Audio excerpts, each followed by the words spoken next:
Bang Juma, Bang Juma. Nabi Anda sunat nggak? Silakan Bang. Nabi Anda di sunat nggak? Jangan lari ke sana dulu Bang. Baru balik dulu sekarang. Nabi Anda disunat nggak? Akui dulu bahwasanya orang yang tidak bersunat ini menurut Paulus itu kafir. Sabar, nanti akan saya jawab. Nanti akan saya jawab. Tapi akui dulu bahwasanya orang yang tidak bersunat menurut Paulus adalah orang kafir. Itu dulu Bang. Diakui dulu baru kita bahas Islam. Konteksnya bukan begitu. Setahu gue sini ini jelas loh, ini jelas. Bagaimanakah engkau dapat memaksa saudara-saudara yang tidak bersunat untuk hidup secara Yahudi? Berarti yang tidak hidup secara Yahudi Paulus sebut kafir, gitu Bang. Pak Talita mau ngomong, bentar dulu. Ya, sebentar.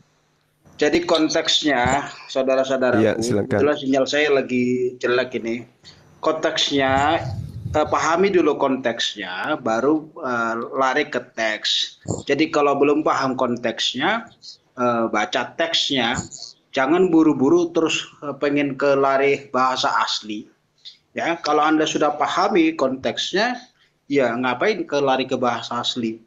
Nah, kalau menurut saya, ayat ini menyatakan, kalau dibaca dari ayat 13, dan orang-orang Yahudi yang lain pun berlaku munafik dengan dia, sehingga Barnabas sendiri turut terseret oleh kemunafikan mereka. Jadi konteksnya ini dalam satu diskusi kurang lebihnya begitu, ketika Barnabas dan si Rasul Paulus datang mendatangi Yerusalem, terus si Kefas kalau nggak salah dan teman-temannya itu, ketika mereka sedang duduk makan bersama-sama, ternyata mereka melihat saudara-saudaranya datang. Melihat saudara-saudaranya datang, mereka mencoba menjauhkan diri dari orang-orang yang bukan Yahudi itu. Ya, termasuk Rasul Paulus dan teman-temannya itu, Barnabas. Barnabas itu kalau nggak salah keturunan keturunan ibunya salah satu bukan Yahudi bapaknya. Jadi berlakulah seperti itu, makanya pada ayat 15, pada ayat 14 Rasul Paulus mengatakan begini, tetapi waktu kulihat bahwa kelakuan mereka itu tidak sesuai dengan kebenaran Injil, ya, jadi kelakuan mereka, orang yang mengaku orang Yahudi itu ternyata dari konteks itu tidak sesuai dengan Injil.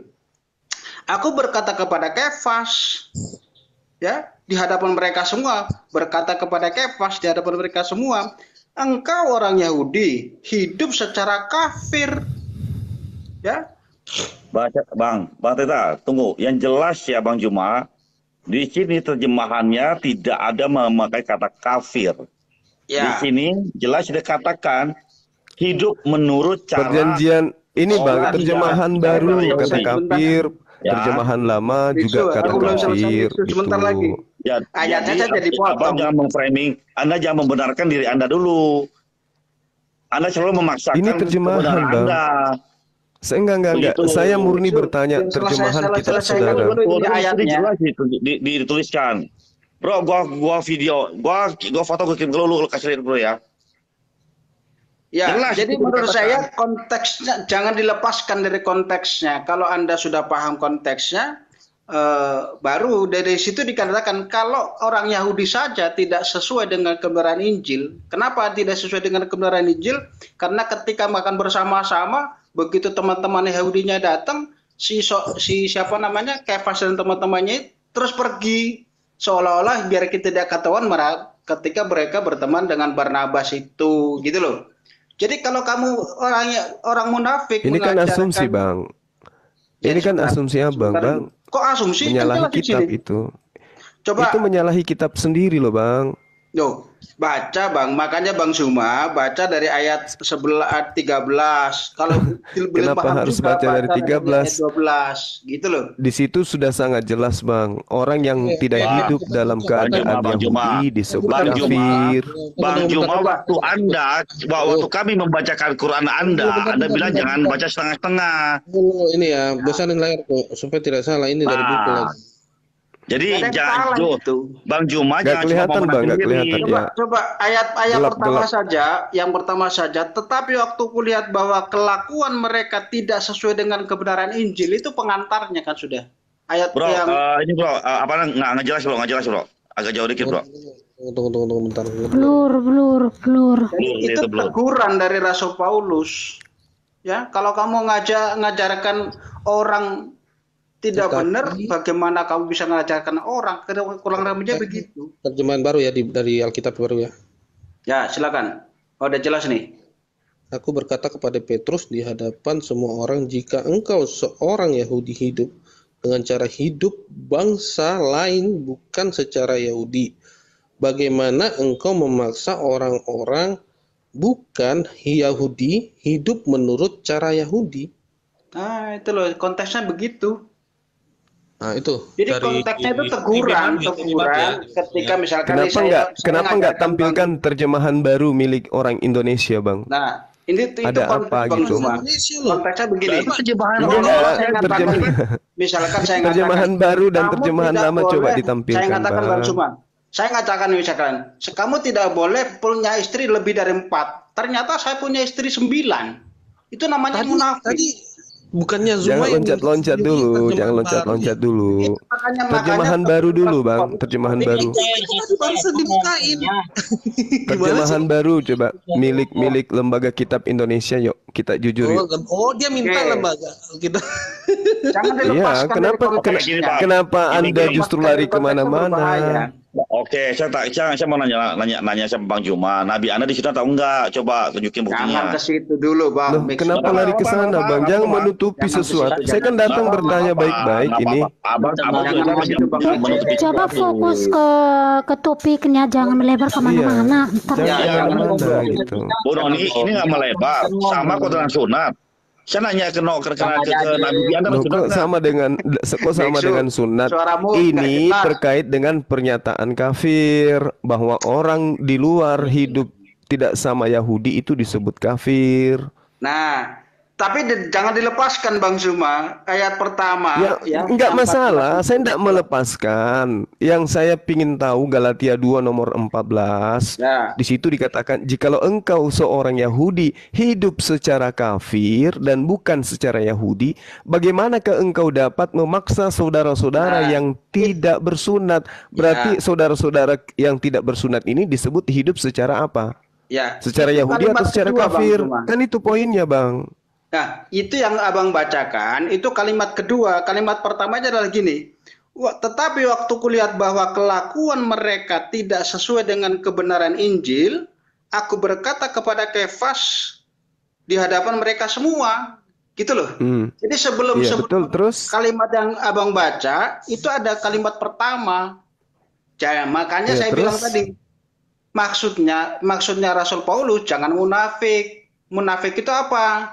Loh, kok lari ke sana, Bang? Tadi saya katakan, saya mengatakan tidak boleh punya istri lebih dari 4, ternyata saya pribadi punya istri 9 atau 10 gitu loh. Itu namanya munafik. Itulah maksudnya, Bang. Jadi jangan, kalau kamu tidak kalau bahasa Jawanya jangan jarkoni. Bisa ngajar tapi nggak bisa ngelakoni, itu bahaya. Oke. Baik, Bang Talita, saya mau tanya. Kata yang Anda baca Galatia 2 nomor 14. Di situ ada 2 cara hidup. Yang pertama cara hidup Yahudi, yang kedua cara hidup kafir. Orang yang tidak bersunat disebut hidup cara apa? Ya. Kalau langsung dipotong ke situ, jadi sudah lepas dulu ya, jangan dilepaskan dari konteksnya. Jadi ada 2 cara hidup pada zaman itu. Sebentar. Iya, hidup secara kafir dan hidup secara Yahudi. Orang yang tidak bersunat hidup secara apa menurut dalil ini, Bang? Jadi ada 2 kehidupan saat itu. Orang Yahudi dengan hukum Tauratnya dan orang di luar Yahudi tanpa hukum Taurat. Ya, jangan lari dari konteks yang ada. Loh, orang yang hidup secara Yahudi dan orang yang hidup secara kafir. Itu yang ada di dalam kitab saudara. Pertanyaan saya, orang yang tidak bersunat itu hidup secara Yahudi atau hidup secara kafir? Sebentar, Bang. Saya tidak dikatakan melanggar hukum kalau hukumnya tidak ada. Jadi ada dua kelompok masyarakat pada zaman itu, orang Yahudi dengan hukum Tauratnya dan di luar Yahudi tanpa hukum Taurat. Bang Gitu loh. Ya silakan. Bang Rita, cuma kan tanpa hukum Taurat ini hidup secara kafir atau bukan, Bang? Baik tentang Alkitab dia nggak ngerti. Kalau Anda bertanya tentang Alkitab, jangan ngeyel. Dengerin dulu. Abang nggak usah ngeyel. Yang ngeyel sebenarnya siapa, Bang? Yang ngeyel siapa? Di kitab Anda itu jelas dikatakan. Sampai Anda menyala-nyalahkan lembaga kitab Anda sendiri kan? Sebentar dulu. Sebentar dulu. Satu-satu, jangan ribut. Nah, jadi gini, Bang Zuma yang cerdas ya, luar biasa. Jadi gini, dikatakan saya tidak dikatakan melanggar hukum ketika hukum tidak berlaku di negara saya. Itulah maksudnya. Nah, lalu untuk siapa Yesus meninggal di atas tiang salib? Nah, bentar dulu. Makanya jadi jangan dilepas dari sini loncat ke sana. Nah, Anda mengatakan hukum itu tidak berlaku kepada Anda kalau hukum itu bukan untuk Anda. Yesus menebus manusia dari membatalkan hukum apa di atas tiang salib? Nah, Bang Juma, Anda sudah. Dan untuk siapa dibatalkan itu? Nah, Bang Juma, bentar, Bang Taita. Ya, Abang sudah lari dari topik pertama. Kedua, waktu saya menanyakan apakah Nabi Anda disunat, Anda belum jawab sama saya sampai sekarang. Sabar, Bang, kita tuntaskan ini dulu. Akui dulu bahwasanya di luar hidup yang tidak hidup secara Yahudi disebut hidup secara kafir. Itu aja, Bang. Itu aja yang saya ingin pengakuan dari teman-teman di sini. Berarti Anda ini semua adalah manusia yang hidup secara kafir. Betul atau tidak? Bang Zuma jawab dulu. Nabi Anda tidak betul. Salah itu. Itu anggapan Bang Zuma yang salah dan keliru.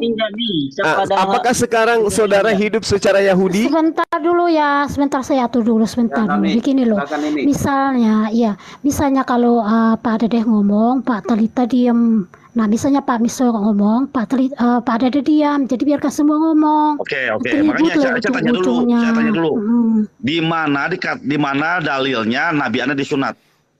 Kenapa lari ke situ? Sabar, Bang. Kita masih fokus di sini dulu. Anda takut loh. Anda takut saya lari ke sana. Kenapa Anda takut? Kenapa Rasulullah Muhammad sallallahu alaihi wasallam mengatakan min karramati 'alallahi ay au ulittu makhtuna wa lam yara ahad sauati. Ini saya sudah baca dalilnya. Di antara kemuliaan, Anda diam. Di antara kemuliaan yang diberikan Allah kepadaku adalah aku dilahirkan dalam keadaan sudah sunat. Awlitu mahtuna walam yara ahadun sawati. Dalil. Oke, udah selesai. Sekarang kembali ke tema kita. Di dalam perut. Jangan panik. Kembali ke tema kita. Ya. Kalau Anda tidak hidup secara Yahudi, menurut Paulus, Anda hidup secara? Enggak, salah. Abang terlalu cepat ngambil kesimpulan. Ini dalil, Bang. Izinkan saya membacanya. Jika engkau seorang Yahudi, dari atas. Jika engkau tetapi waktu kulihat bahwa kelakuan mereka itu tidak sesuai dengan kebenaran Injil, aku berkata kepada Kefas di hadapan mereka semua, jika engkau seorang Yahudi hidup secara kafir dan bukan secara Yahudi, bagaimanakah engkau dapat memaksa saudara-saudara yang tidak bersunat untuk hidup secara Yahudi? Berarti ada dua, secara Yahudi dan secara kafir. Secara kafir ini adalah tidak bersunat. Apakah Anda bersunat? Kalau Anda tidak bersunat, berarti Anda hidup secara Yahudi atau secara kafir? Jangan ke situ dulu, Bang. Oke, sebentar dulu Pak Talita, Pak yang Kristen dulu. Dari tadi dia diam, sekarang gantian dulu. Talita, ya silakan. Ayat 14 ini menyatakan Paulus berkata kepada Kefas, di hadapan mereka semua, jika engkau ini Kefas, seorang Yahudi, hidup secara kafir, Kefas penujuannya, dan bukan secara Yahudi. Ini penujuannya ke Kefas. Di mana salahnya di situ? Ini Kefas, kita tahu latar belakang Kefas bagaimana.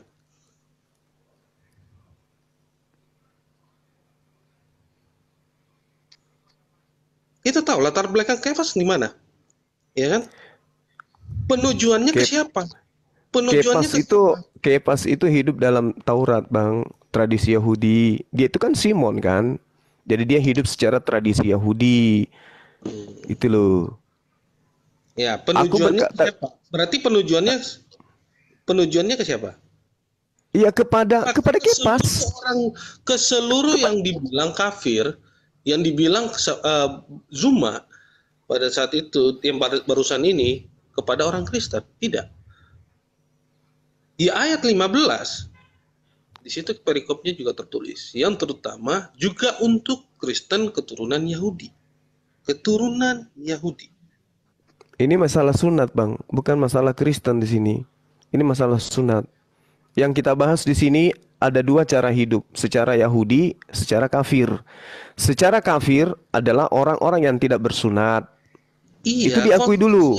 Begini, tidak di sini, ya kan, konteksnya, ya kan, di sini pembicaraan di sini antara Kefas dan Paulus, ya kan, anggaplah di sini ya, di sini memaksa Kefas, kalau bagaimana dia memaksa saudara-saudara yang tidak bersunat untuk hidup secara Yahudi.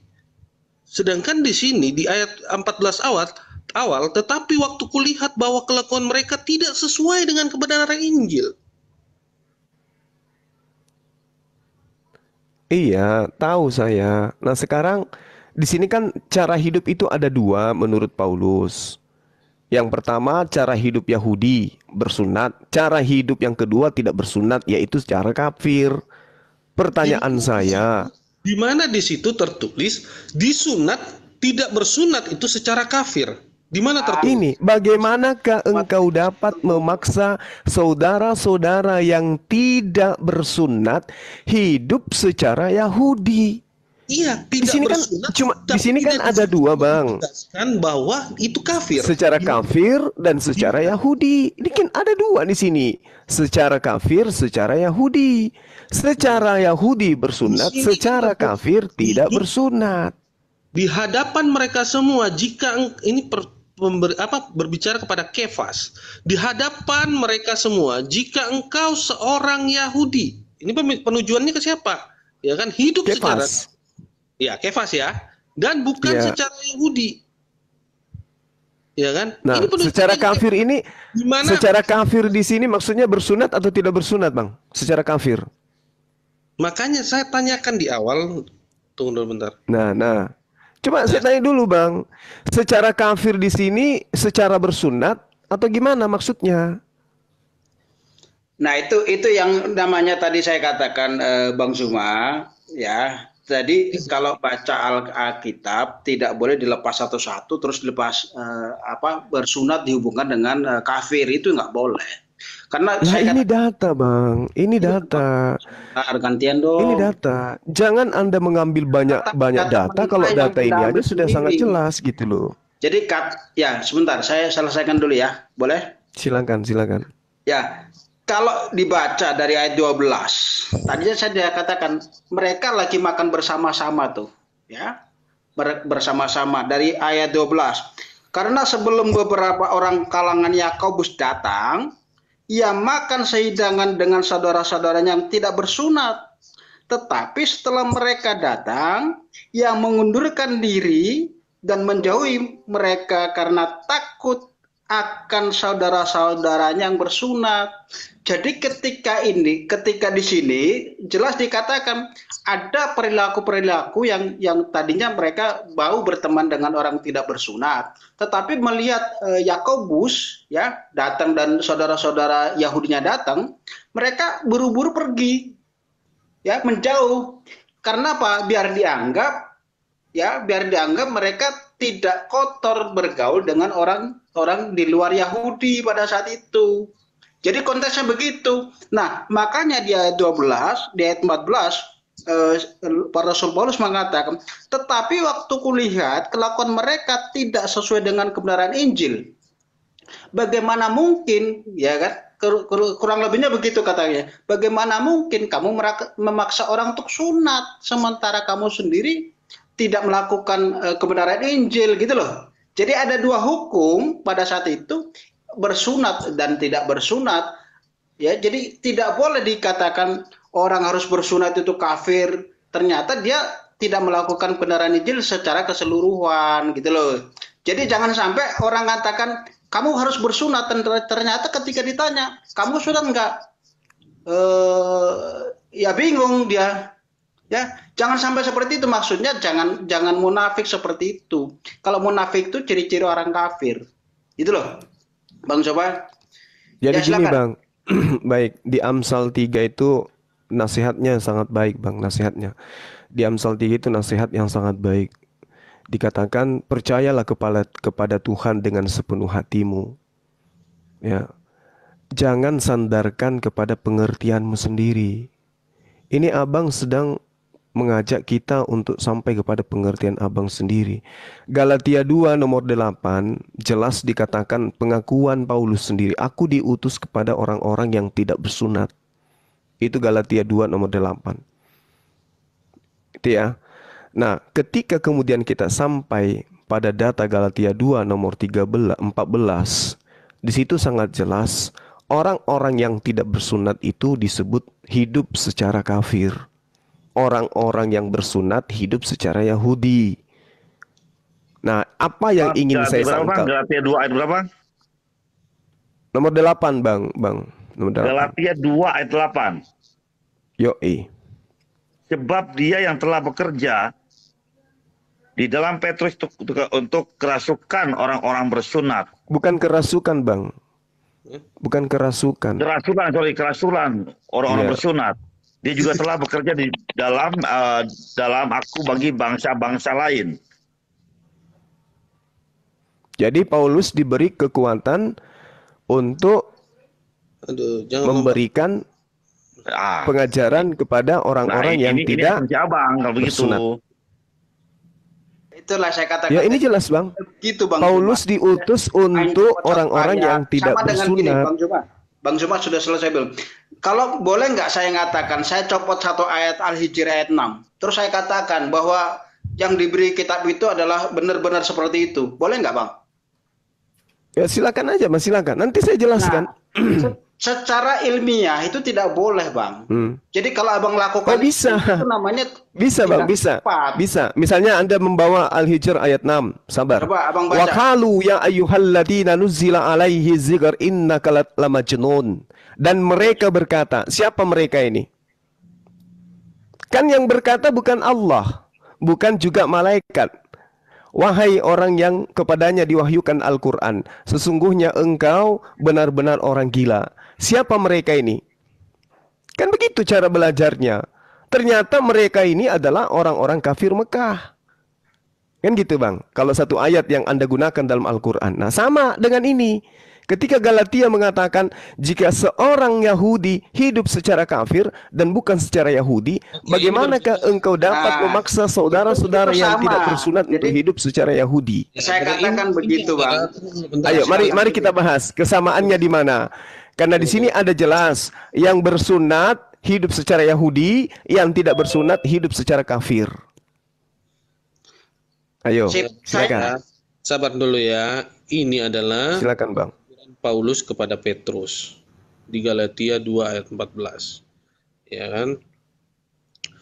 Dia di situ memberikan teguran atas kepada Petrus karena dia makan bersama. Di ayat berapa itu Bang Talita tadi? Bang Talita bacain itu. Nomor 14 Bang, nomor 13 14. 12, mulai dari 12. Ya, di situ kan dibilang makan. Tunggu bentar ya.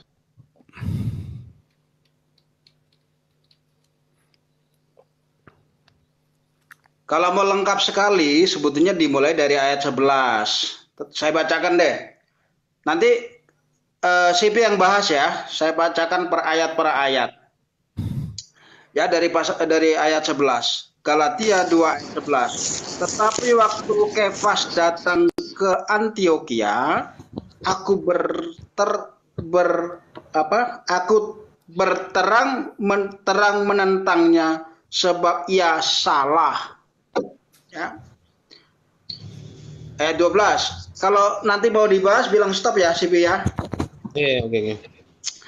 Karena sebelum beberapa orang dari Yakobus datang, ia makan sehidangan dengan saudara-saudara yang tidak bersunat, tetapi setelah mereka datang, ia mengundurkan diri dan menjauhi mereka karena takut akan saudara-saudara yang bersunat. Ayat 13, orang-orang Yahudi yang lain pun turut berlaku munafik dengan dia, sehingga Barnabas sendiri turut terseret oleh kemunafikan mereka. Ayat 14 yang dibawakan Mbak Jungma tadi.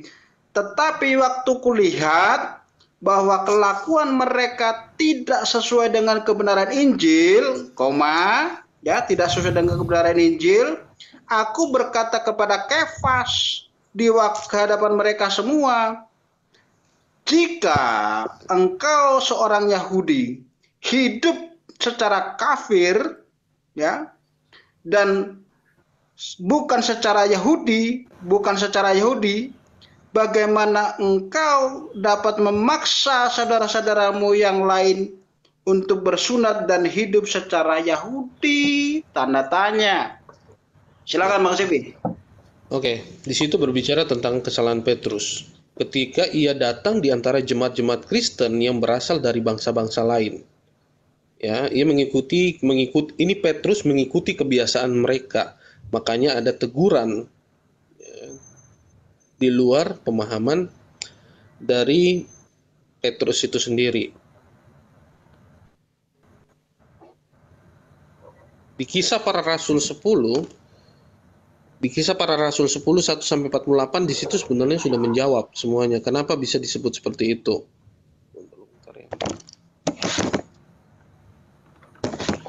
Kan? Nah, ketika ia diperingatkan melalui suatu penglihatan dari surga bahwa ia tidak boleh menyebut sesuatu najis atau tidak tahir.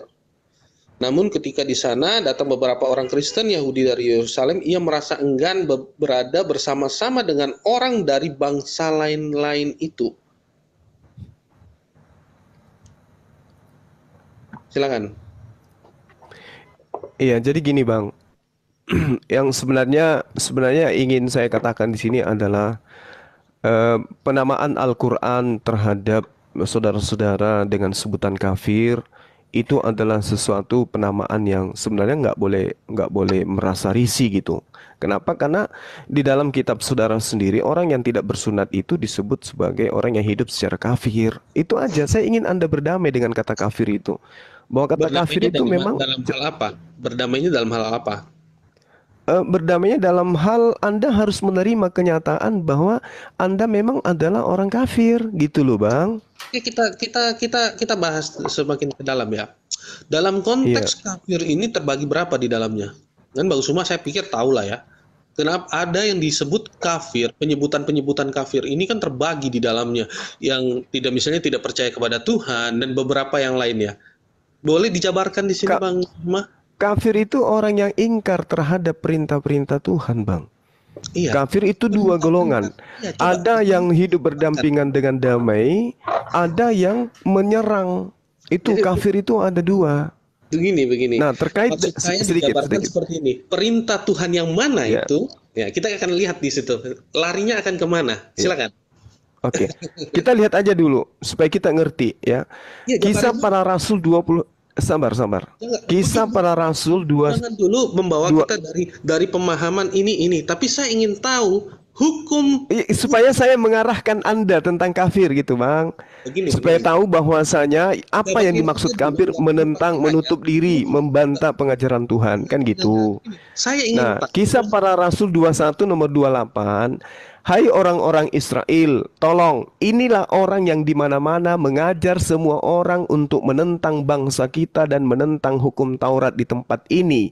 Dan sekarang ia membawa orang-orang Yunani, orang-orang yang tidak bersunat, ke dalam bait Tuhan dan menajiskan tempat suci. Itu satu. Sebelum saya jauh. Di mana ayat dulu? Kisah Para Rasul 21 nomor 28.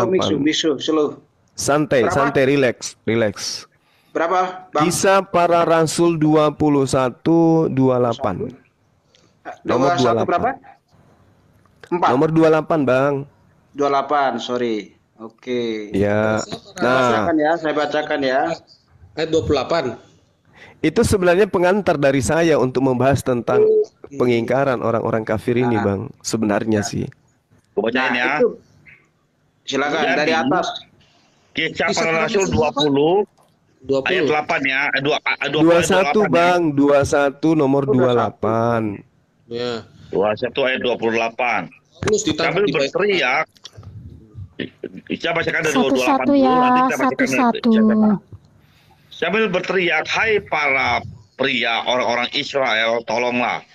Inilah orang yang mengajari semua orang di mana-mana menentang bangsa dan Taurat. Dan tempat ini dan lebih lagi dia juga membawa masuk orang Yunani ke dalam bait suci dan mencemarkan tempat kudus ini. Sebentar, saya kok aneh ya. Kok kata-katanya langsung sambil berteriak, pasti di atasnya ada kalimat itu. Ya karena saya menggunakan terjemahan yang ada di Indonesia. Saudara saya ini menggunakan dari luar kitab dari Inggris yang dia pakai di Indonesia kan. Jadi inilah bedanya gitu. Itu ada sambil berteriak, pasti di atasnya ada kalimat lagi maksud saya. Ya, Jadi betul. tidak mungkin kata-kata langsung sambil berteriak. Paulus dibaca dari atasnya. Paulus itu dikatakan mengajar semua orang untuk menentang Taurat dan membawa orang-orang yang tidak bersunat masuk ke dalam bait sucinya orang Yahudi. Gitu loh, Bang. Saya bilang coba di atas, Bang. Sabar, Bang. Di sini tidak dituliskan orang tidak bersunat ya, Bang ya. Tidak ada ya. Lagian di dalam Yehezkiel 44 nomor 9 Bang dikatakan tidak seorang pun dari orang-orang asing yang tidak bersunat boleh masuk ke dalam bait suci. Anda jangan melintir Alkitab. Jangan melintir ayat. Gimana sih, Abang? Saya nggak memelintir loh, Abang. Makanya coba kasih sebentar dulu, kasih waktu buat CP dulu. Dari tadi itu dia kan mau ngomong belum bicara. Ya sama Zuma, ya kan pemahaman dia dulu. Kan tadi dia kan sudah jabarkan nih, dia sudah bicara tentang kafir tadi ya. Kafir ya, tadi. yang tidak bersunat intinya saya simpulkan disebut hidup secara kafir. Titik. Silakan Anda bantah. Bentar dulu, tenang ya. Begini, saya kan sudah jabarkan nih. Oh, ini peringatan kepada Petrus, sudah saya jabarkan. Siapakah yang dibilang kafir itu yang dimaksud sama Bang Zuma nih? Orang yang tidak bersunat, Bang. Sabar, bangsa-bangsa lain. Tunggu dulu bentar. Nanti kita akan bahas bangsa yang mana nih. Nanti ada. Tenang. Saya ingin tahu dulu pemahaman dari Zuma.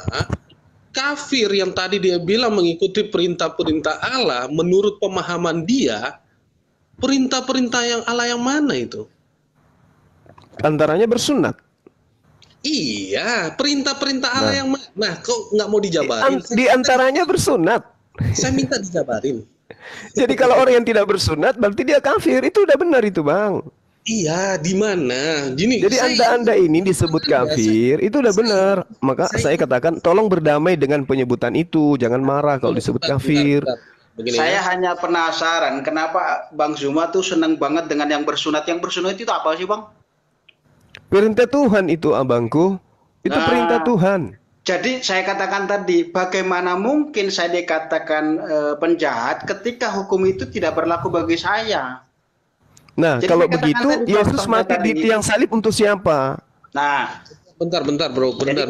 Begini, Anda akan kena di sana. Karena di dalam kitab saudara dikatakan Galatia 2 nomor 15 jelas Yesus mati di atas tiang salib untuk membatalkan hukum Taurat. Nah, ternyata hukum Taurat itu bukan untuk Anda. Coba buka ayatnya. Efesus 2, Bang, Efesus 2. Nanti larinya kemana-mana, Pak Talita. Ya itu dia dulu. Makanya. Satu-satu. Iya, pada semua bicara gimana sih? Kan saya pertanyaan malah melebar kemana-mana.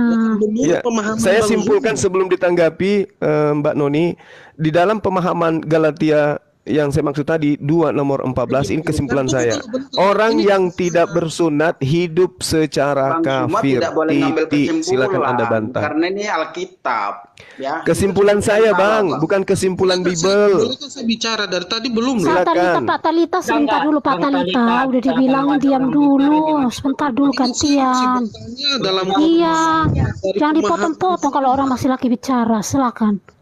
Dari saya bertanya dari Zuma, ya kan, dia bilang, oh dari kafir itu seperti ini, ya kan, aturan-aturan atau hukum-hukum apa saja yang dijabarkan di dalam kekafiran itu, ya kan, contoh nih, ya kan, dia bilang, ya kan, dari Islam itu seperti ini, dari surat An-Nisa ayat 125, ya kan, memerintahkan Nabi Muhammad SAW agar mengikuti ajaran Nabi Ibrahim, ya kan.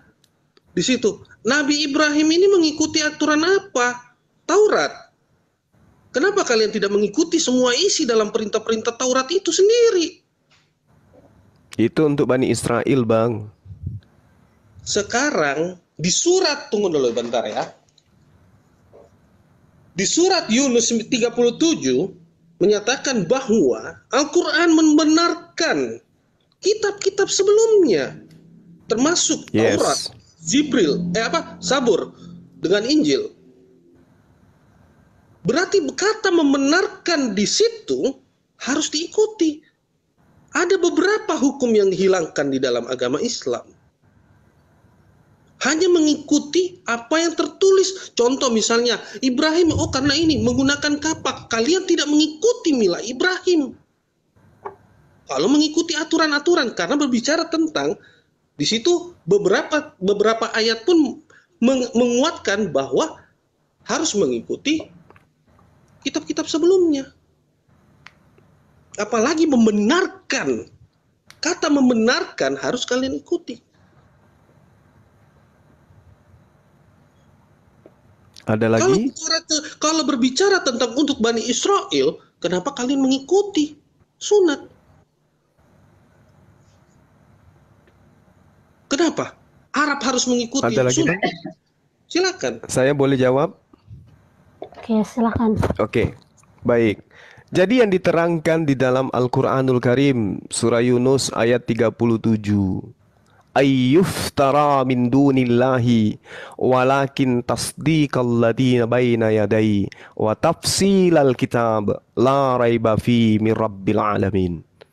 Jadi Al-Quran itu datang membenarkan kitab-kitab yang sebelumnya dan menjelaskan hukum-hukum yang telah ditetapkannya dan tidak ada keraguan di dalamnya dari Tuhan seluruh alam. Yang dimaksud di sini kitab-kitab adalah kitabnya Nabi Musa, kitabnya Nabi Daud, kitabnya Nabi Isa.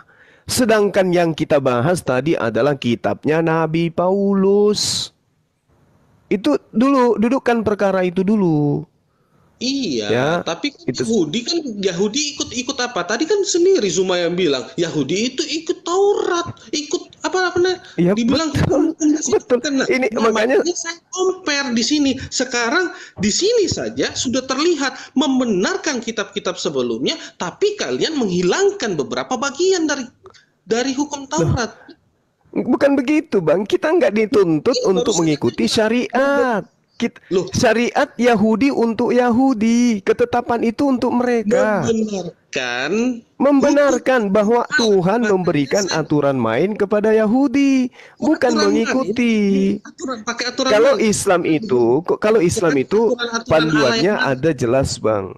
Aturan-aturan ala mana? Kuntum tuhibbunallah fattabi'uni.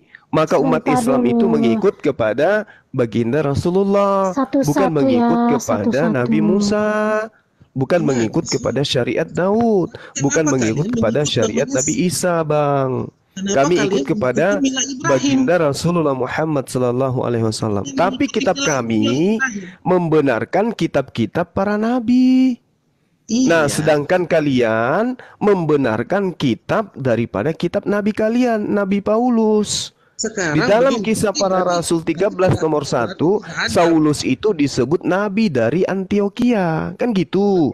Nah, terkait dengan tema kita, pembahasan tentang sunat dan orang yang tidak bersunat. Orang yang hidup dalam keadaan sunat disebut hidup secara Yahudi. Orang yang tidak bersunat disebut hidup secara kafir. Berdasarkan Galatia 2 nomor 14 gitu Bang. Ayo. Jadi yang harus dipatahkan di sini adalah Al-Qur'annya yang mengatakan kalian adalah orang kafir. Ternyata Paulus pun mengatakan kalian kafir. Jadi berdamailah dengan slogan kafir itu untuk teman-teman saya. Gitu loh Bang. Sederhana kok materi ini. Akui aja bahwa betul kami tidak bersunat, kami hidup secara kafir. Udah selesai. Aman. Gitu loh Bang. Silakan. Ya, oke saya tanggapi ya. Tadi kan saya tanya, hukum-hukum mana yang kalian ikuti? Itu dulu. Tapi Zuma cuma menjawab, ya sesuai dengan syariat. Syariat mana? Ya kan? Tapi kalian mengikuti Mila Ibrahim. Jujur dari sana saja sudah berbeda pemahamannya. Mila Ibrahim itu berkurban hewan, bersunat, nyembah kepada Allah. Kami lakukan. Iya. Terus apa? Berdasar apa lagi Bang? Berdasar selain itu berdasar apa? Berdasarkan Taurat nggak? Berdasarkan Taurat nggak? Taurat. Dengarkan, Abraham itu bukan penganut Taurat Bang. Ya udah. Abraham itu bukan penganut Taurat. Ya udah. Taurat itu datang belakangan menjelaskan hukum Abraham. Abraham bukan Yahudi, bukan Nasara, apalagi Kristen, apalagi Arab, bukan kan? Oh, dia punya millah. Tsumma auhayna ilaika anittabi'a millata Ibrahim hanifan wa ma kana minal musyrikin. Dia bukan musyrik, dia bukan penyembah Yesus, Bang. Iya, tapi kan di Arab juga bukan. Dia tidak mengenal namanya Arab. Anda harus paham bahwa syariat kami berbeda. Di luar pemahaman dari Arab Saudi, ya kan, Muhammad, ya Nabi Muhammad, ya kan, itu sudah lari loh pemahaman. Bukan bang. Jangan lari kemana-mana dulu. Kalau kita berbicara mengenai Nabi Ibrahim di dalam Al-Quran diterangkan begini. Sabar. Bismillahirrahmanirrahim. Wa may yargabu am millati Ibrahim illa man safiha nafsa wa laqad istafainahu fid dunya wa innahu fil akhirati laminas salihin. Dan orang yang membenci ajaran Ibrahim, oke, ini Kristen salah satunya, hanyalah orang yang memperbodoh dirinya sendiri. Dan sungguh kami telah memilihnya Ibrahim di dunia, dan sesungguhnya di akhirat dia termasuk orang-orang yang saleh. Yang membenci ajaran Ibrahim itu siapa? Yang tidak bersunat. Kan Anda. Kan itu. Kedua, di dalam Al-Quran juga diterangkan, wa izi betala Ibrahim rabbuhu bikalimatin fa'atammahunna qala inni ja'iluka linnasi imama qala wa min zurriyyati qala la yanalu ahdiz zalimin. Dan ingat ketika Ibrahim diuji Tuhannya dengan beberapa perintah, ketetapan, lalu dia melaksanakan dengan sempurna. Sesungguhnya aku menjadikan engkau sebagai pemimpin bagi seluruh manusia. Kan gitu, Bang. Ya. Nah sekarang ketika dikatakan oleh Paulus ada dua golongan manusia hidup secara Bang Suma. Mila Ibrahim. Silakan. Begini rupanya ya. Silakan. Mereka berkata, hendaklah kamu menjadi penganut agama Yahudi atau Nasrani, niscaya kamu mendapat petunjuk, ya kan? Nah, agama Ibrahim. Itu apa itu, Abang? Apa itu, Bang? Surat Al-Baqarah ayat 135 sampai 38. Silakan baca. Al-Baqarah 135 sampai 138. Supaya saya tidak ngadi-ngadi ya. Ya. Surah Al-Baqarah ya. Iya. Bismillahirrahmanirrahim.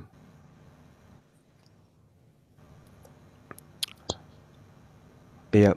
Wa qalu kunu hudan aw nasara tahtadu. Ya.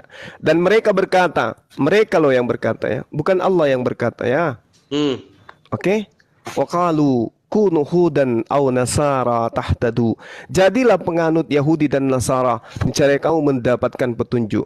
Lalu apa nih katakan situ? Wa makana minal musyrikin. Kul bal millata Ibrahim hanifa. Tidak.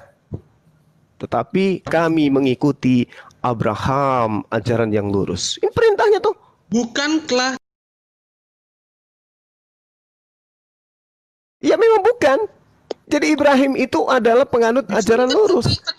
Dia tidak termasuk golongan yang mempersekutukan Tuhan. Apakah kemudian Anda ingin mengatakan Abraham itu menyembah Yesus? Kan tidak. Iya, di sini bukanlah Ibrahim dari golongan orang yang musyrik. Bukan, emang bukan. Abraham Abraham bukan Yahudi, Abraham bukan Nasrani, apalagi Kristen. Makanya dikatakan wa makana, dan tiadalah dia minal musyrikin, dari golongan yang mempersekutukan Tuhan. Betul. Di situ tidak ada Ibrahim mengatakan saya tidak musyrik. Nggak ada di sini. Loh, itu pernyataan sebuah. Gimana Anda membaca dalil? Qul, katakanlah kepada mereka, bal, tetapi millata Ibrahim hanifa, kami mengikuti ajaran Ibrahim yang lurus, wa, dan tidak, ma, kana, dan tiadalah kami termasuk golongan musyrikin. Kami mengikuti Ibrahim dan kami tidak termasuk golongan musyrikin. Bukanlah Ibrahim dari golongan yang musyrik, bukan mereka, nggak ada kata mereka di situ. Loh, dengarkan abangku. Agama Ibrahim yang lurus, wa makana, dan itu merujuk kepada Ibrahim sendiri, dan dia Ibrahim tidak termasuk golongan orang yang mempersekutukan Tuhan. Sekarang coba tunjukkan kepada saya, selain yang disembah yang datang dari langit itu, siapa lagi yang disembah oleh Abraham? Ada nggak? Pernah nggak dia menyembah anak Tuhan? Nah, ini ya, katakanlah, bukan, ini kan mereka berkata, ya kan, mereka kan tadi Bang Zuma sendiri yang bilang mereka, ya saya ikuti. Iya, mereka. Ya, iya, betul. Gantian dulu Bang Zuma gantian dulu, kasih dia waktu dulu. Iya, baik. Mereka itu siapa? Itu dulu. Baca ayat 130 ya Bang, supaya tahu. Oh, harus satu perikop ya? Oh, tunggu bentar. Enggak, supaya tahu. Tadi kita baca satu perikop nggak boleh. Apa syarat boleh baca satu perikop? Kan dia bertanya siapa mereka? Siapa mereka itu? Wa may yargabu an millati Ibrahim. Siapa mereka itu? Mereka yang membenci ajaran Abraham. Siapa yang membenci ajaran Abraham? Ya kalian. Begitupun juga tadi saya kan menjelaskan dari situ. Coba yang Anda jelaskan yang mana? Kembali ke Galatia 2 nomor 14. Yang mana itu? Coba. Tunggu, sabar. Bangsa-bangsa tadi, Abang tidak terima. Anda menyatakan bahwa kamilah orang kafir, ya kan, yang tidak mengikuti katanya. Yang tidak bersunat itu hidup secara kafir, Bang. Itu yang diterangkan Galatia 2 nomor 14. Surat membenci, ini ya. Mereka di situ adalah pembenci ajaran Abraham, yang membenci sunat. Itu siapa? Anda semua.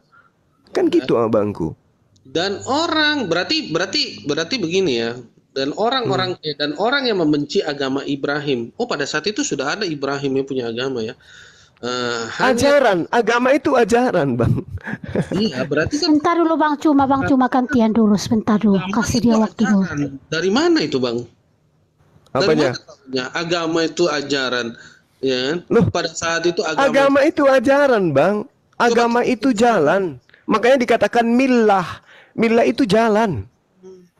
Hebat juga. Wa may yar'afu millah Ibrahim. Jalan, tata cara, aturan. Agama. Gitu loh. Iya, itu sebenarnya masa agama etimologinya gitu ya. Agama itu bahasa kita, Bang. Milla itu artinya apa? Milla itu jalan. Gantian, Bang Juma. Di sini agama. Oke, silakan. Satu. Ibrahim, saya nggak menambahkan dan mengurangkan. Millati Ibrahim diterjemahkan agama Ibrahim. Atau jalan Ibrahim. Kalau di situ ditulis jalan, nanti Anda bertanya lagi, jalan mana? Jalan Yosudarso, iya, jalan Mengusidi, Sekarang kan jalan kakak tua di situ. Mila itu apa bang? Mila itu apa bang? Sekarang saya tanya, berarti ini yang salah Kemenak, ya kan? Yang salah Kemenak nih, membenci agama. Oh enggak, Anda yang salah memahami. Mila itu jalan. Akulah jalan, akulah kebenaran, akulah hidup. Apa jalan yang ditunjukkan oleh Yesus? Menjadi Kristen, pengikut Yesus. Agamanya apa? Kristen katanya. Kan gitu bang. Hanya orang yang memperbodoh diri yang tidak ngerti apa arti agama itu. Berarti lari dari masalah sunat yang disebut kafir dan hidup secara Yahudi. Kan gitu abang. Berarti betul ya. Mila itu jalan ya secara pengertiannya. Oke, berarti ini salah Kemenak. Kenapa dia harus pakai? Nggak salah, nggak salah. Agama itu artinya agama itu artinya apa menurut Anda? Sekarang berarti di sini salah Kemenak nih. Anda ingin melindungi teman saudara yang mengatakan lembaga Bible itu salah. Nggak ada yang mengatakan agama satu-satu itu. Bisa nggak? Sebentar dulu, satu-satu. Bukan dibilang apa? Di sini tertulis agama. Agama itu milah. Hayo.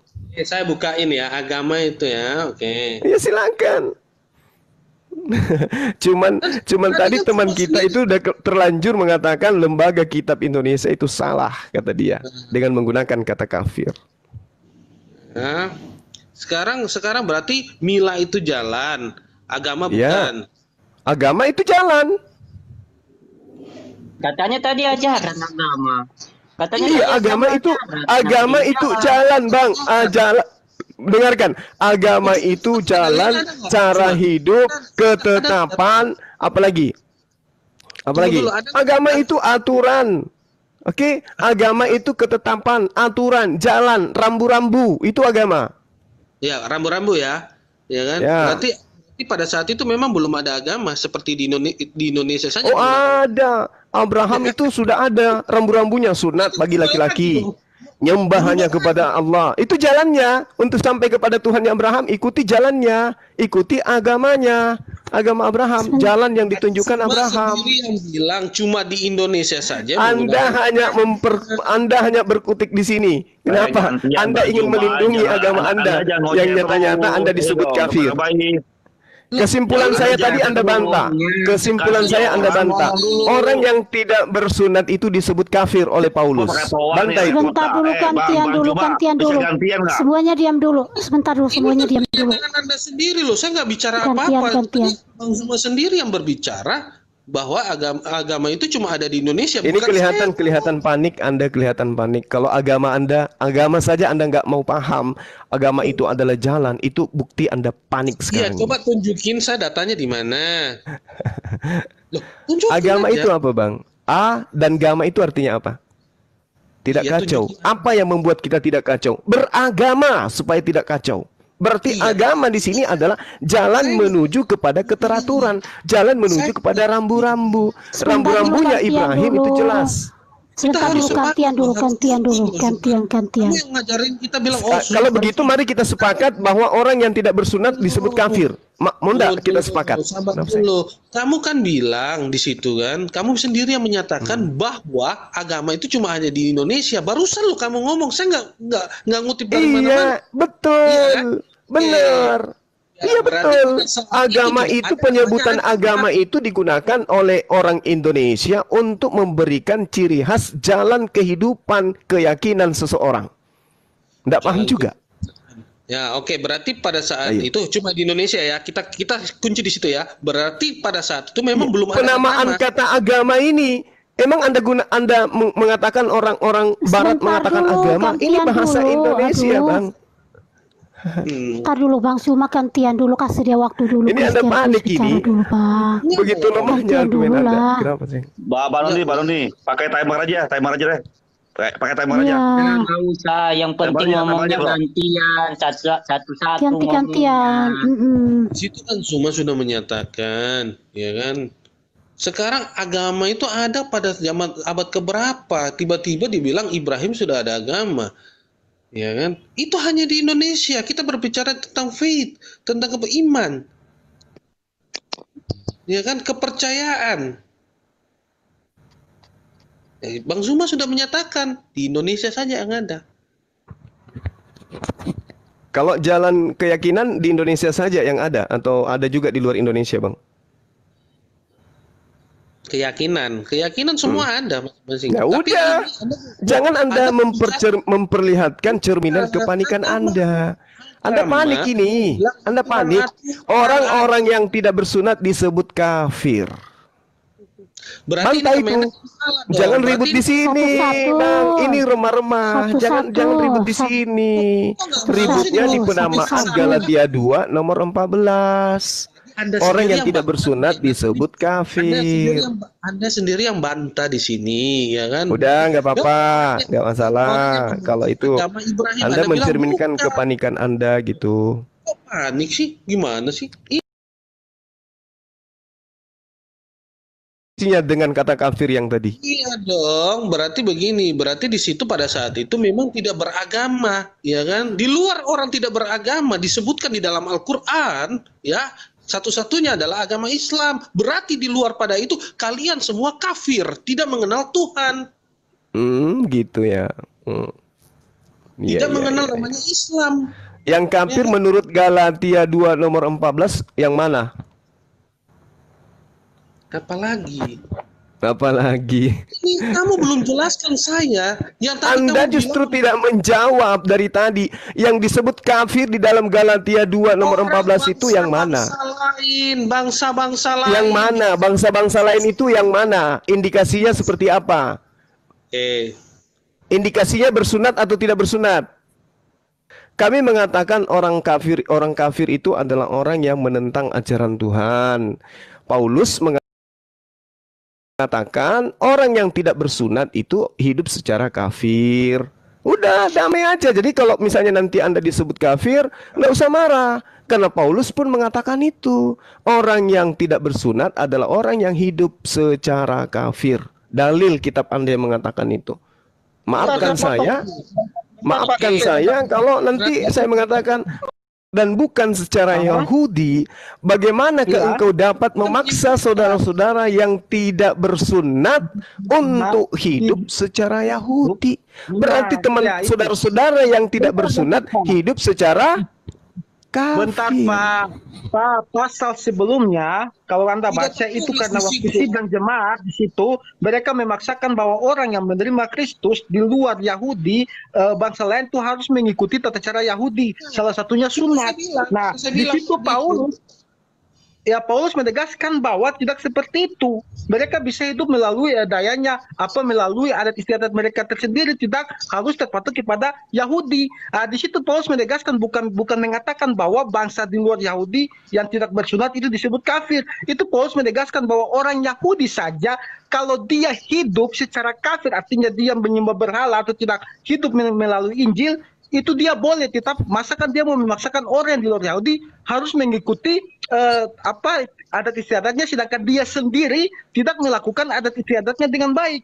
Jadi Bapak nggak usah framing di situ Pak, saya hanya luruskan. Ini bukan framing. Hidup secara kafir dan hidup secara Yahudi. Hidup secara kafir itu adalah mereka yang tidak bersunat. Itu dalilnya sudah ada jelas kok di sana. Hidup secara Yahudi taat kepada sunat. Oke? Lagian juga di kitabnya orang Yahudi Bang dijelaskan begini. Sabar.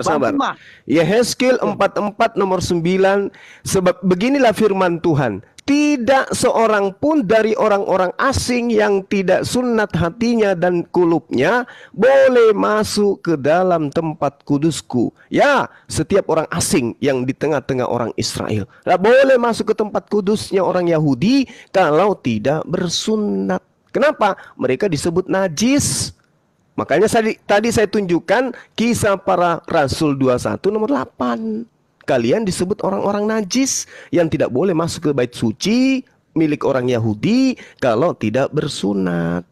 Gitu loh Bang. Oke. Jadi waktu. Ya, berdamai aja bahwa memang kalian itu orang yang tidak bersunat yang disebut kafir. Udah. Oke, gantian dulu. Termasuk Muhammad juga tidak disunat. Tadi sudah saya tunjukkan dalilnya. Pengakuan beliau. Siapa saksinya? Pengakuan beliau. Nah, siapa saksinya Yesus bersunat? Musa bersunat, Abraham bersunat, Ismail, Ishak bersunat. Siapa saksinya? Mana saksinya Anda? Saksinya siapa? Saksinya siapa? Mana? Siapa yang melihat Yesus bersunat? Sebutkan namanya. Siapa namanya? Siapa namanya Yesus dilihat sunat? Siapa namanya? Ibunya, bapaknya.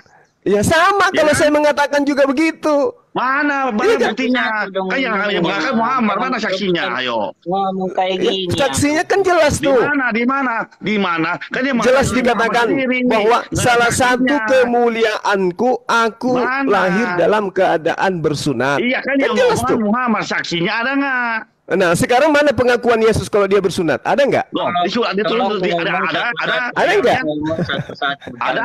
Ada nggak pengakuan Yesus kalau dia bersunat? Ada nggak? Ada nggak dalilnya Yesus mengaku dia bersunat? Ada nggak? Maju. Orang yang mengakui diri sendiri itu tanpa saksi. Enggak, pengakuan Yesusnya ada nggak? Begitu, sebentar dulu, diam semuanya diam dulu, semuanya dulu. Satu-satu bicaranya ganti-gantian. Jadi biar kita edukasi penonton. Kalau semuanya bicara gini, kita mau dengarnya mana coba? Satu-satu ganti-gantian. Pelan-pelan aja. Jadi begini, bentar saya minta izin waktu dulu sebentar sama Bang Sumba. Karena begini, perjanjian jika kita baca kitab Kejadian, jelas perjanjian sunat itu Tuhan katakan hanya kepada keturunan Abraham. Nggak ada itu Bang. Anda salah Bang. Baca Kejadian 17 1 perikop. Apakah hanya untuk Abraham atau semua orang asing? Dengar dulu. Orang asing kecuali yang dibeli oleh Abraham. Ya itu budak. Enggak, semua orang asing yang hidup di tengah-tengahmu. Gitulah Bang. Bentar dulu. Begitu juga ketika orang asing mau menikah dengan wanita Yahudi, wajib hukumnya disunat. Nanti abang tanggapi ya. Dan saya kan belum selesai bicara, sudah abang potong. Jadi jelas bahwa orang yang disunat menurut kitab Kejadian Taurat, pertama adalah harus keturunan Abraham. Nah, di luar keturunan Abraham yaitu yang tinggal. Gimana dalilnya tuh Bang?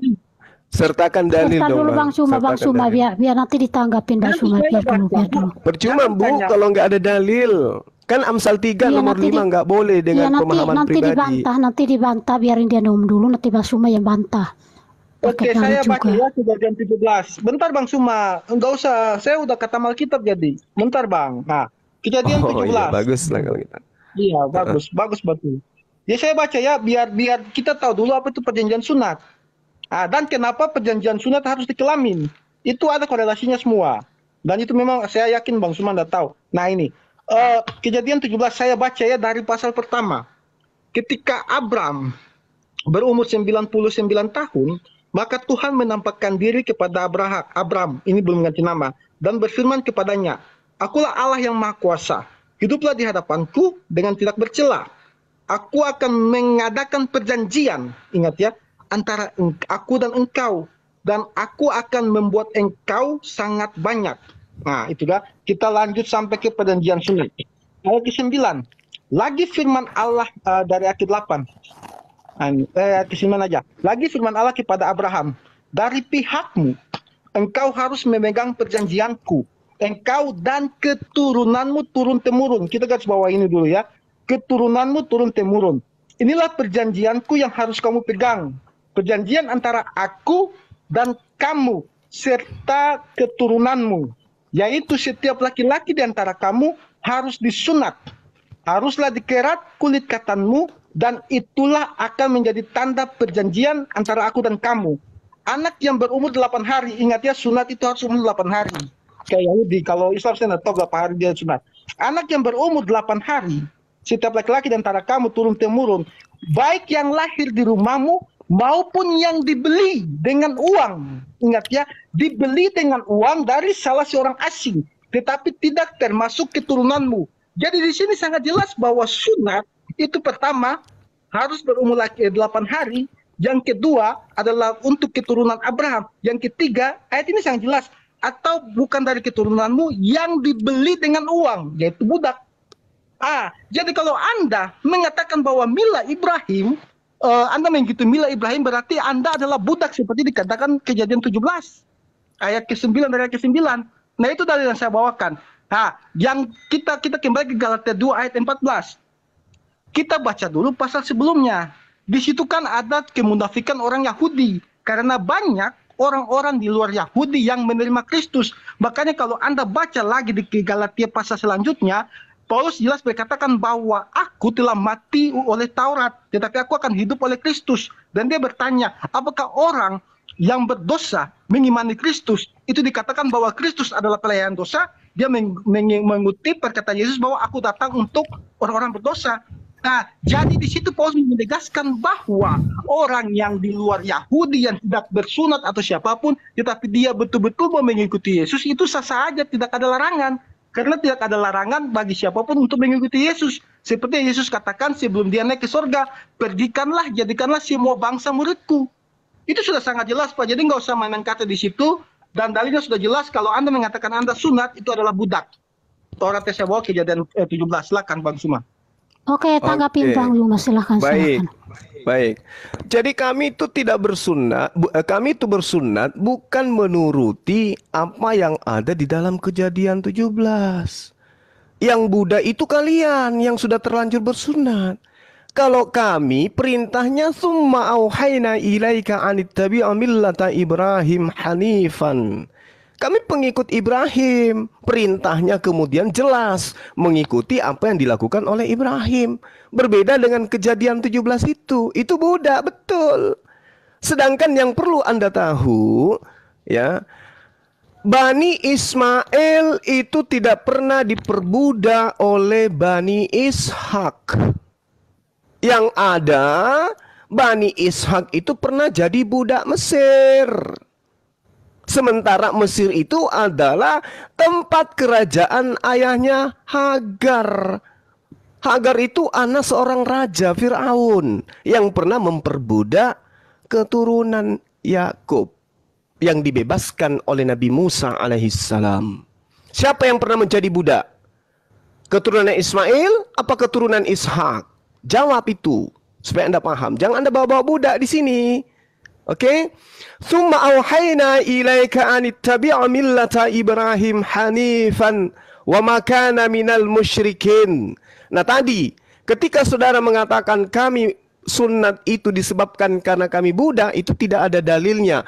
Anda hanya mencomot kitabnya orang Yahudi untuk kemudian mendudukkan kami di sana. Padahal kami disunat bukan berdasarkan kitab Kejadian. Kami punya Al-Quran.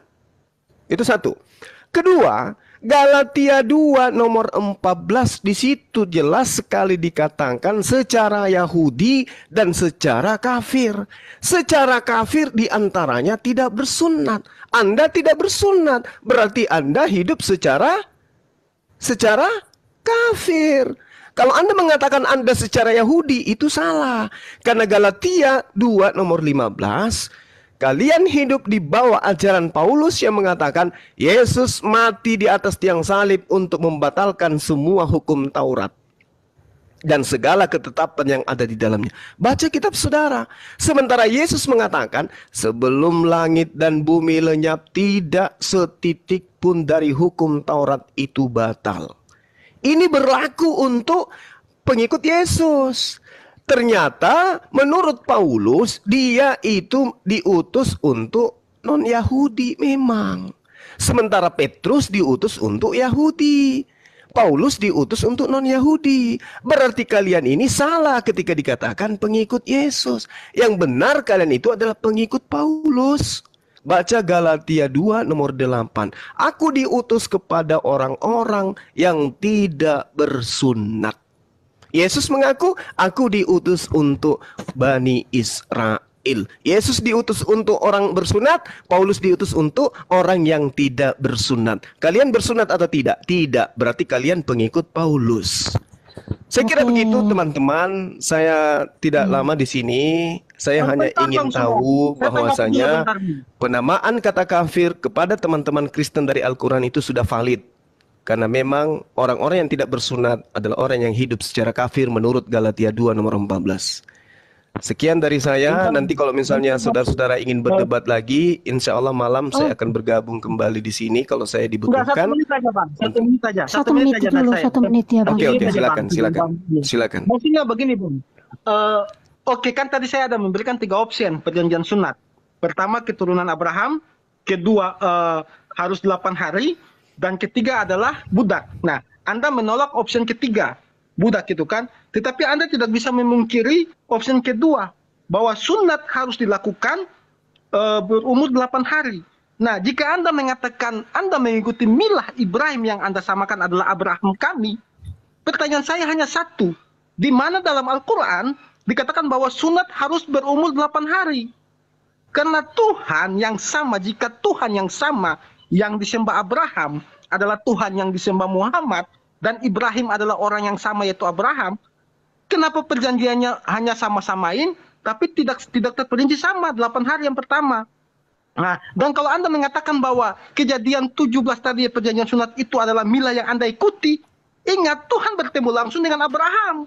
Di situ Tuhan bertemu langsung. Sedangkan dalam Al-Quran Anda, Tuhan tidak pernah menunjukkan sedikit pun dirinya kepada manusia, sekalipun itu adalah Abraham. Nah, jadi kalau Anda mengutip milah Ibrahim ini Ibrahim yang mana? Karena kalau Abraham, yaitu leluhurnya bangsa Yahudi, bapaknya Ishak, jelas bahwa sunat harus berumur 8 hari, Pak. Itu aja dari saya. Jadi memang kalau mau sama-samakan sih bisa. Tapi kita harus tahu bahwa yang Anda maksud ini Ibrahim yang bapaknya bangsa Israel atau Ibrahim yang dari tanah mana gitu, biar lebih jelas. Ya, itu aja. Kalau Bang Suma mau kabut juga, mau ada urusan nggak apa-apa. Jadi sekali lagi Bang, ini closing dari saya terkait dengan pernyataan saudara. Ingat, kami diminta untuk mengikuti milah Abraham, bukan diminta untuk mengikuti milah Yahudi. Milah Yahudi 8 hari, Abraham justru 80 tahun baru sunat, Ismail 14 tahun sunat. Jadi ingat, milah Ibrahim bukan milah Yahudi. Itu yang perlu saudara pahami. Nah, sekarang Anda milah siapa ini?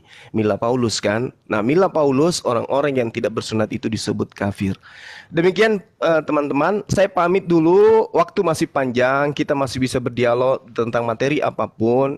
Yang pasti bahwasanya kehadiran saya di sini hanya untuk mengatakan bahwasanya Al-Quran mengatakan orang-orang di luar Islam itu kafir, dan itu dibenarkan di dalam Galatia 2 nomor 14. Pasti ada sanggahan, dan tolong disanggah seterusnya supaya dialog kita ini bisa bertambah sehat, bisa saling mengenal satu sama lain. Saya pamit. Salam NKRI, Persatuan Anak Indonesia, Merdeka, semangat, siang.